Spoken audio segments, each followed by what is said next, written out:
সকালের বাজার তো চলে এসেছে, চাটা খেয়ে দেখি যে বাড়িতে কি কি বাজার নিয়ে এলো। তাহলে চলো। ফুলকপি, মূলো শাক খেতে কিন্তু আমার খুব ভালো লাগে। মূলো শাক বেশ একটু ভাজা হবে, পেঁয়াজ দিয়ে খেতে আমার খুব ভালো লাগে, খুব পছন্দ করে। রাহুল খুব পছন্দ করে লাউ খেতে। লাউ বলো আর লাউ শাক বলো, ও ভীষণ পছন্দ করে খেতে। ধনে পাতার চাটনি কিন্তু বেশ লাগে, সারা বছরই ভালো লাগে। আর শীতকাল হলে তো কোনো কথাই নেই, ধনে পাতার চাটনি মাস্ট। সব মানে খাবারের সাথে ধরো একটু মুখরোচক সন্ধ্যাবেলায় কিছু খাওয়ার হলো, তার সাথে ধনে পাতার চাটনি। তারপরে ধরো ভাতের সাথে, আর এমনিতে তো সব তরকারিতে তো মোটামুটি শীতকাল মানে দিতেই হবে, এইরকম ব্যাপার। আর আছে মাছ, দেখি কি মাছ।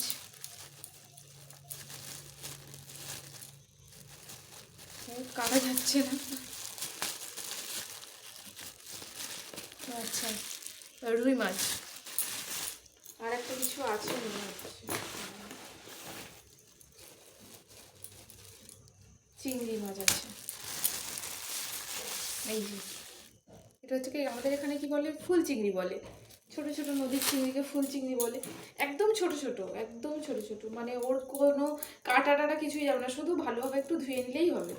আমাদের সবজি ভীষণ তো খাওয়া হয়, খুব খাওয়া হয় সবজি।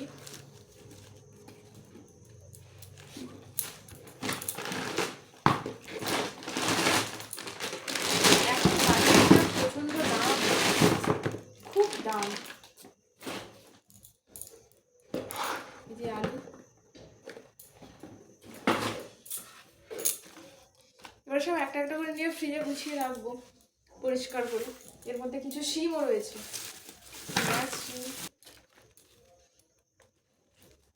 সব কিছুতে আমাদের পেঁয়াজ খাওয়া হয়।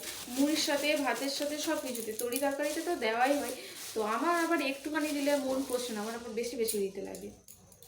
এই আদা রসুন পেঁয়াজ, এবার এইগুলোকে একটু পরিষ্কার করে নিয়ে সব ফ্রিজে রাখবো অন্তত রবিবার পর্যন্ত। রবিবার পর্যন্ত কিছুটা সবজি শেষ হবে আর কিছুটা থাকবে। আমাদের আবার বাড়িতে একটু বেশিই লোকজন, তাই বেশি সবজি টবজিও বেশি লাগে। ব্যাস সব কিছু পরিষ্কার করে নিয়ে চলে এসেছি। কিছুটা রান্না হবে আর কিছুটা রেখে দেব। আর এখানে তো দেখতেই পাচ্ছ যে চিংড়ি মাছগুলো দেখো একদম ছোট ছোট, এর কাটার কোনো ব্যাপার নেই। ধুয়ে নিয়ে এসেছি, ব্যাস এটাতেই হয়ে গেছে। আজ ভিডিওটা এই পর্যন্তই, দেখা হবে অন্য ভিডিওতে। ততক্ষণ সবাই ভালো থেকো।